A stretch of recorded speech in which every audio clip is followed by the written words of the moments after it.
各位弟兄姐妹，大家晚安，大家平安。我们要继续来今天晚上的共读。我们要先邀请思雨姐妹来带领我们大家做开始的祷告。好，谢谢牧师。我们大家一起来祷告。亲爱的阿爸父神，主耶稣基督，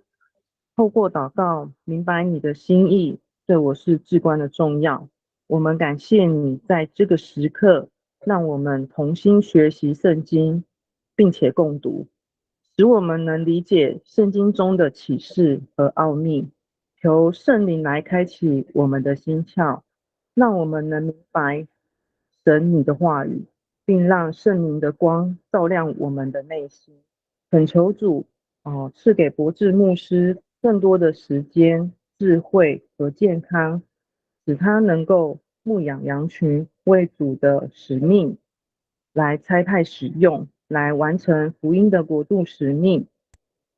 使所有的肢体能够合一。我们这样祷告，都奉主耶稣基督的名，阿们。阿们。好，谢谢。我们要来进入是提摩太后书第7天的共读。今天要读的经文是提摩太后书第4章的第1节到第8节。要请嘉玲执事来带领我们大家来读今天的经文。我们一起来聆听上帝的话语。在上帝和那位要审判活人死人的基督耶稣面前，凭着他的显现和他的主权，我迫切地劝告你，要传福音，不管时机理想不理想，都要传，用最大的耐心劝勉、督责、鼓励、教导。时候将到，那时人要拒绝健全的教义，随从自己的欲望，到处拜人为师，好来满足他们发痒的耳朵。他们掩耳不听真理的话，却倾向荒唐的传说。至于你，无论在任何情况下都要谨慎，要忍受苦难，做传道人应做的工作，忠心履行你侍奉的职务。至于我牺牲自己的时候到了，现在就是我离开人世的时刻。那值得竞争的赛跑，我已经跑过，该跑的全程我已经跑完，该守的信仰我已经守住。从今以后，有公义的华冠等着我，就是那以公义施行审判的主，在基督再来的日子要赐给我的，不但赐给我，也要赐给所有爱慕他显现的人。以上。好，感谢。好，那我们的提摩太后书前书到后书的共读，好，在明天就会来告一段落。那我们会接下来是希伯来书的共读，那我们会只有以台语来进行。那时间是在下个礼拜2早上，我们也会提早从6点半开始，那到7月15号，总共是会有28天的时间。那因为也是刚好正是教会的暑期的营会营队的时间，所以晚上的时间比较没有办法这么长的时间，所以我们会集中在早上的共读。那我们也会在早上的共读完之后，会再传到教会的 YouTube。那如果可以从 YouTube 上面来参加，没有办法这么早起床的话，那我们也欢迎弟兄姐妹可以参与认领诗歌和开始祷告，或是用台语读经的服事啊。那也邀请弟兄姐妹一起继续来读希伯来书这一卷很有价值、很有意义的一卷书卷。那我们的提摩太前后书已经来到最后一章提摩太后书的第1章是讲到关于真理的能力，第2章是讲到关于真理的实践，第3章是真理的逼迫，而第4章是讲到真理的传讲。那第1章的主题是根基，第2章主题是中心，第3章的主题是仇敌，第4章的主题是要无畏惧。那当时保罗是在罗马狱中，大概在主后的67年的秋天，接近冬天以前那也是保罗最后的书信。至于保罗是在哪一时候离世呢？可能在67或68年。那它是保罗的遗书，也是教牧书信当中最有人情味的一卷。为什么呢？因为里面总共提到了23个人的名字。那大部分的名字都会出现在明天的最后一天会有很多人的名字。那而且呢，第3个特点就是信中有提到，这是一首保罗胜利的凯歌，特别提摩太后书4章7节到8节，那美好的仗我已经打过了，当跑的路我已经跑尽了，所信的道我已经守住了。从此以后有公义的冠冕为我存留，就是按着公义审判的主，到了那日要赐给我的，不但赐给我，也赐给凡爱慕他显现的人。所以这是很多基督徒很喜欢引用的一段经节，也是一首诗篇，也是一个生命美好的见证啊。第四个特点呢，提摩太后书信中提到一个传道人应该有的条件，就是第1章7节所说的，要有不是胆怯的心，而是刚强仁爱谨守的心。1章13节提到要能坚守那纯正话语的规模，就是纯正的言语。2章3节要受苦，愿意一同受苦，如同耶稣基督的精兵。2章15节要按照正义来分解真理的道。2章21节要主问耶稣合用的器皿，贵重的器皿，能够合乎主用，预备行各样善事。2章24节不要争辩，而是要温柔谦卑，存心忍耐。第4章第5节今天经文提到的，要在凡事上谨慎，并且忍耐，忍受苦难。所以这是保罗对提摩太也是教牧书信，也是成一个教会的领导者传道人，那应该要学习操练的条件。第5个最后一个特点就是提到信中提摩太后书有提到末世将要发生的有18个到19个罪行，那这是我们在前天分享的。那这些的罪行呢，就是专顾自己，这第一个如果算进去的话就19个，没有算进去的话，那后面就是18个。专顾自己，贪爱钱财，自夸狂妄，谤毒，违背父母，忘恩负义，心不圣洁，无亲情，不解约，好说谗言，不能自约，性情凶暴，不爱良善，卖主卖友，任意妄为，自高自大，爱厌乐，不爱神。那这等人有敬虔的外貌，却背了敬虔的实意。保罗要提摩太远避这样的人，即便在教会当中，哪怕他们参与的聚会再多，他们对教会再热心，但是这些的罪行显出了人的罪和人的自傲，然后对心中没有对神的敬畏，而保罗要劝勉提摩太。那也提到异端和异教者的名字，比如说第2章的徐明乃、非利图，他们是自由主义的代表，就是不相信耶稣复活，可能受到这个诺斯底主义的影响。第3章第8节讲到亚尼和杨毕，是这个旧约时代的术士，法老的时代的术士，抵挡奸盗，饶容无知的妇女，是异端的代表。还有明天会读到4章14节，铜匠亚利山大，这保罗多次的提到他，那他是一个拜偶像，甚至他还来迫害加害使徒，是异教的代表。所以不论是哲学思想，或是异端，或是异教。那还有提到对提摩太后书是提到对圣经的注解最为完备。那昨天牧师分享的时候有个口误，就是说圣经当中讲到圣经这个字呢，提摩太后书的第3章是讲的最完整，但是在其他地方呢，圣经用不同的方式来出现，有的会写经上记着说，或是经上说，那个经它的原文也是指圣经，所以我们会从可能最少的整个圣经当中会出现圣经这个词有20几次，但最多的可能会有120几次，所以这个相差非常的大。但是它指的不管是指经上记着说，或是经上说，或是圣经说，在我们圣经看到这个词出现都是指旧约。而这圣经上帝的话能使你因信基督耶稣有得救智慧，因为圣经是神所默示，教训督责，使人归正，教导人学义，都有益处，叫属神人得以完全，预备来行各样的善事。所以提摩太后书短短4章，但是它里面有丰富的内容和教导，而且又保罗最真实最贴切，在他人生最后的关头，他所留下来箴言。提摩太后书第1章再一次最后的复习，就是要保罗将恩赐如果调养起来，要为基督福音同受苦难，要靠圣灵守住善道，即便亚细亚信徒离弃，但阿尼色弗一家他们的寻找保罗，让保罗得着安慰，劝勉提摩太要在基督恩典上刚强起来，做基督耶稣的精兵，要纪念耶稣基督的福音，不可在言辞上做无益的争辩，要逃避少年人的私欲，成为主的仆人，也不可来只有争辩，要用祈祷温柔挽回那些被掳的心。而第3章提到末日的苦难，有罪人的各样的心思的险恶，还有假宗教的险恶，而这些末日的狂徒他们所做的事情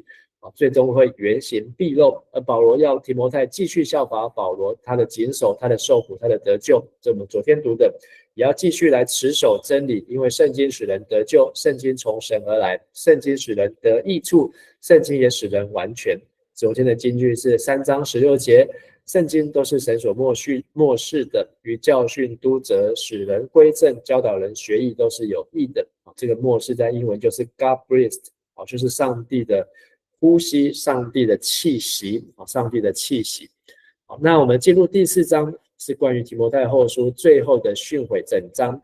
那前面4章1到5节，保罗嘱咐提摩太要专一不懈地做传道工作。而6到8节，保罗宣告自己已完成了，这就是一个过去完成式，已经完成了。因为保罗现在他真的不能再做什么，他这次来到监牢，我们昨天有分享，跟上一次他在罗马自己租的房屋的这个软禁差太多，所以保罗他也清楚知道他不能再出去，不能再有第6次的布道旅行，他不能再有去到任何的教会，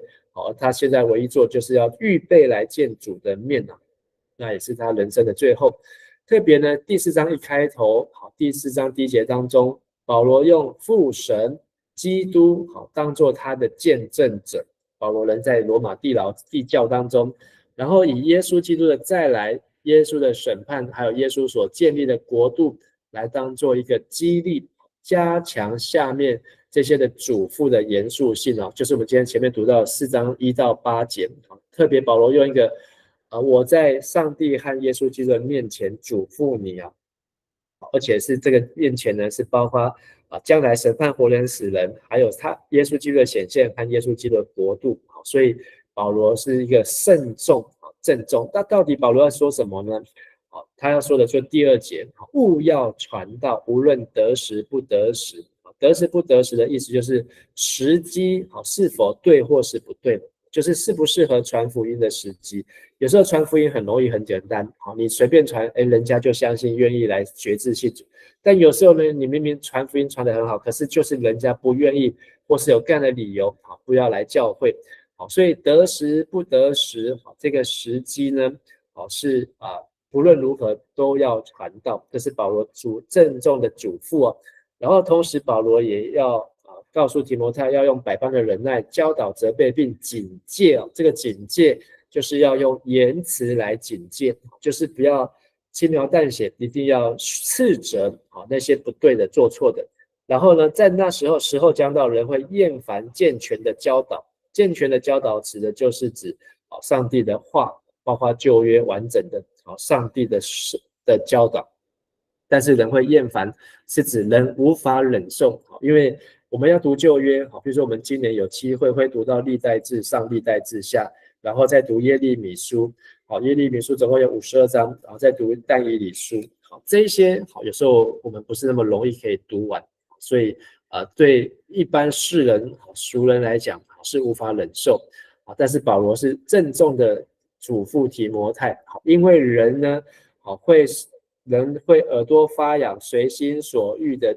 顺从自己的情欲来添加好些的师傅，好些的教师，就是人其实都找自己想听的，随从自己的喜好和好奇心，聆听追寻心里的道理。所以这我听过了，我从小就听到了。我们有一句台语说那个听道理，听到变成道理精，成精了，好像那个妖精一样。这个牧师今天要讲的信息，只要看标题，只要看经文我就知道今天牧师要讲什么。甚至牧师讲到了第1句，我就知道今天牧师的结论是什么。然后所以呢，整个过程呢完全不需要费心，就是因为这些他都已经听到都已经会倒背如流，所以他想要听一些没听过的，他想要听一些新奇的。但是听讲道，重点不是为了听讲道，而是为了要听上帝的话。今天上帝要对我说的话是什么？今天上帝要给我的嘱咐是什么？今天上帝要给我的教导是什么？所以如果我们只是为了听以前听过了，那当然你就不会像同样的东西再看一次。但是如果你知道这是上帝要给我们的，即便听了10次20次，但是你知道这是上帝要给我们的，我们也会拉长耳朵来专注的听。好，而保罗提到，那至于我第6节，我已经被交奠，被献祭，好，离世的时候到了。被交奠呢，在旧约当中，好，出埃及记第29章、利未记23章、民数记15章、28章，好，都提到这是一种祭司的献祭，就是以酒来献祭给神，好，叫交奠啊，交奠。好，所以他就把酒呢举杯，然后浇下来，好，然后浇奠在祭品的上面，好，把这个祭物呢献给神。所以保罗用这个形容词呢2次，在圣经出现2次。第一次就在腓立比书第2章17节，那时候呢，保罗他是在罗马监狱软禁，那时候他说就算他被交奠，他也有预备好了。但是保罗其实在腓立比书已经透露，他知道他不会死在那个监狱当中，他很快就要出来。但这一次呢，又在监狱的真正的监狱书信当中，保罗又用一次这个字了，被交奠。那这一次呢，他是真的知道。这一次是没有像几年前那样子的情境，他是很难再出去了，所以他知道他的来日不多了，那所以呢，他讲出了那美好的仗我已经打过，在这句我们在整个提摩太前后书出现了3次美好的仗，这个仗也可以指竞赛，当跑的路就是指人生的赛程，也像是运动场上的赛跑。还有所信的道，我已经守住，只说这整个信仰的真理和教导，保罗他都已经来遵守，他没有在人生的最后背弃或是忘恩而离开这个道，他到今天到现在，他仍然在持守这个信仰。将来有公义的冠冕为我存留，这个公义的冠冕指的就是义人的冠冕。义人就指因信称义被上帝拯救而看为义的人，跟上帝有和谐合一关系的人的冠冕华冠。所以保罗得到这个冠冕，不是因为他跑赢别人，或是他摔跤更加摔赢了打胜仗，而是他忠心的跑完应当跑完的前程。所以他最大的敌人是谁呢？就是他自己。他说他是个罪魁，他知道他自己一生要晋升的对手是谁，就是他自己。所以呢，他知道他怎么样攻克己身，叫身服我，应该是哥林多后书。他怎么样来严格的要求对付自己。那有一个很有名的电影，在1981年，已经是40年前的电影叫做《烈火战车》。那这部电影呢，描写了2个主角，一个是犹太后裔来自立陶宛的哈罗，他到剑桥大学的第1年，他就打破剑桥大学700年来没有人成功的记录，就是能够在1分钟之内跑完这个大钟。剑桥大学一个大钟，这个大钟一个很大的广场，1分就是这个大钟再敲一下的这个时间，1分钟到下一下。1分钟当中呢，要跑完这一圈结果他居然完成了，而他真的是一个天生的运动好手。但是呢，那时候犹太人受到很多的歧视打压，所以他希望呢，他为了犹太人而跑，希望借着这个赛跑呢，来反抗犹太人的对他们犹太人的歧视。但是另外一个呢，是一个基督徒，是一个苏格兰的后裔的运动员叫 Eric。这 Eric 他不在苏格兰出生，他在中国。为什么？因为他的爸爸是一个宣教士，去到中国传福音，所以呢，他从小也是跟着爸爸传教，在中国来传道。而他也是一个天生的运动好手，而他跑奥运参加赛跑的目的呢，就是希望能够夺得金牌来荣耀主。所以这2个世界上当时几乎是跑最快的人至少被认识的。那他们为了2个不同的理由赛跑，一个是为了国家民族而跑，一个是为了上帝而跑，一个是犹太教徒，一个是基督教徒。Harold 和 Eric， 左边的就是 Eric， 右边的就是 Harold， 是这个犹太人。那在这个比赛的当中呢，就是这刚好是100年前1924年的奥运，那现在是2024年的奥运。那100年前的奥运呢，刚好也是在法国巴黎奥运，所以100年后又在法国巴黎举行了。所以1924年的巴黎奥运会呢，到了这一天，这个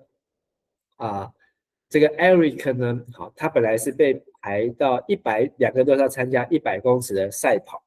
但是呢，排的赛程那一天刚好是礼拜天，好，所以呢 Eric 呢，他认为礼拜天呢是敬拜上帝优先，好，所以他拒绝出席参加那一天的100公尺的竞赛，他拒绝出席，他要选择去聚会，去敬拜上帝，所以他就退出了那个决赛，100米的决赛。但是呢，他的队友呢就把另外一个400米的比赛参赛权就让给他去参加。好，但是 Eric 呢，利德尔他并不是一个跑400米的训练，他都是练习跑那个100公尺的，跑100公尺的。好，但是没有想到呢，虽然利德尔Eric 他不擅长中长跑比赛，但为了他敬虔的信仰，追求荣耀主的心愿，他就在短时间内刻苦锻炼，结果居然神奇的，他拿到了这个400公尺的比赛的金牌，甚至还打破了世界纪录破了奥运会的纪录。好，所以他可以看到上帝给他一个很大的能量和能力在他身上。好，那利德尔他出名之后呢，他也放弃他回到苏格兰这个优渥的生活，衣锦还乡，可以回去呢被人家捧上天。他去哪里呢？他反而回到他的出生地，就是中国的天津，做什么呢？去那边传福音和传教。好，那所以就是他回到中国之后的照片，其实长得很像一个电影明星。好，那在没多久后1924到1937他回去中国没有多久，10多年后，中日战争爆发，卢沟桥事变，然后一直到1945年的二战结束的6个月就是在1945年的2月份，那利德尔呢，他死在日军的战俘营那时候他才45岁。如果他再多活半年呢，那第二次世界大战就结束了。那这个利德尔呢，他大概就不会死在那边，他可能还可以继续再活得更久。那但是呢，这个故事呢，也让我们非常的敬仰和感叹，就是他一个人为了上帝而跑，为了上帝的国度，为了上帝的福音，为了上帝的百姓，他愿意把自己委身在这些中国的农村，帮助这些农村的青年，即便这些中国的青年农村不知道这个人是谁，他穿这样，我怎么知道他是一个世界奥运金牌的冠军呢？但是后来这个电影被记录下来，感动很多人。今天这段经文从第4章我把它1到8节讲到保罗在上帝和那位要审判所有活人死人的基督耶稣面前，凭着他的显现和他的主权，所以讲到3件事情，就是上帝和耶稣的审判，还有耶稣的显现和他的主权。我劝告你，就是提摩太，讲到了你，然后也讲到了我，所以这里有4个对象，一个是上帝，一个是耶稣和这些的当作见证人，然后你提摩太要怎么样，而我保罗要怎么样，所以讲的这个话是一个非常慎重，是一个非常清楚的宣告。保罗宣告呢，郑重宣告就是要传福音所以通常听到这样的话，就是我们要竖起耳朵，好像这个国父遗言最后就是说要和平奋斗救中国，好，然后就大家很感动，就把这个话记下来。好，那这个保罗他最后遗言就是要传福音，不管时机理想不理想都要传，而且用最大的耐心劝勉、督责、鼓励和教导。因为时候将到，人会拒绝圣经的教义，随从自己的欲望，到处拜人为师，满足他们发痒的耳朵。他们可能会想要像听希腊哲学听听诺斯底主义听听苏格拉底听听伊比鸠鲁甚至听听来自东方的孔夫子然后甚至他们因为听的那些，就掩耳不听圣经真理的话，倾向这些荒唐的传说至于你提摩太，无论在任何情况下都要谨慎，要忍受苦难。所以保罗给提摩太也是郑重的劝告，做传道人应做的工作，忠心履行你侍奉的职务。保罗要提摩太要做传福音的工作，这是一个建立上帝的国，并且要来实现上帝的主权唯一要做的事情。耶稣在传道的时候也说，天国要近了，你们要悔改就是天国要近，就是天国的主权要临到了，上帝的主权要临到所以透过传福音带下上帝的主权，而怎么带下，就是要有传道人做工，来履行传道人的职务。所以不是只有提摩太，也不是只有传道人，而是每一个愿意跟随基督的人，都要像传道人一样的忠心。而最后至于我保罗呢，我要做的是牺牲自己，离开人世。所以他也知道他现在被抓来，他是无辜的，他是被扣上黑狱的，被关进黑狱的，他是被打上莫须有的罪名的。这些杀人放火的事情根本就不是他，跟他没有关系，就只是因为他是一个为耶稣做见证传福音的人。但是呢，他知道他在牺牲自己，但是他说，那值得竞争的赛跑我已跑过，该跑的全程我已跑完，该守的信仰我已守住。所以保罗说他没有愧对自己，他也没有愧对那一位从天呼召他来得奖赏的那一位。从他要去大马士革捉基督徒的那一天，路上遇见耶稣，悔改，失明3天不能看见，后来为他祷告可以看见，一直到今天这一段时间的保罗，他都在为着这个从天而来的呼召，就是那一份奖赏，他不断的努力，不断的跑，不断的跑，就好像我们刚才看到那个奥运的金牌，他也是为了上帝的荣耀，尽他全力的，即便呢遇到了他可能需要退赛的时候，但是他也是要可以用上帝用其他方法来荣耀他。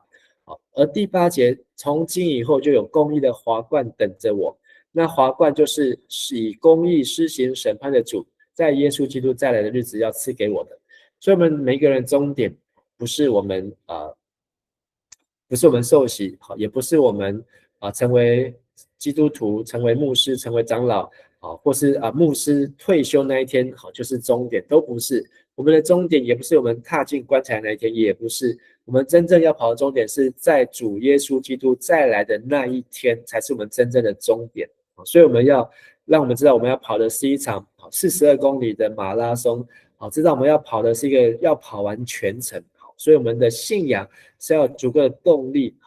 不仅我们自己，我们的属灵的同伴都要一起跑完全程。所以不是只有赐给保罗，是赐给所有爱慕耶稣显现的人。所以从第1节到第8节，都是在上帝和耶稣的面前郑重的说这样的话，有点像是在发誓、宣告、宣誓，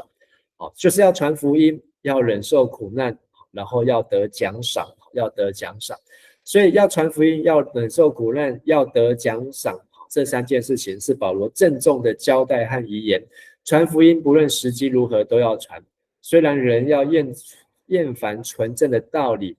但是只要专心做传福音的工作，愿意忍受一切的苦难和折磨，尽自己传道的功夫，就是自己传道人的职分，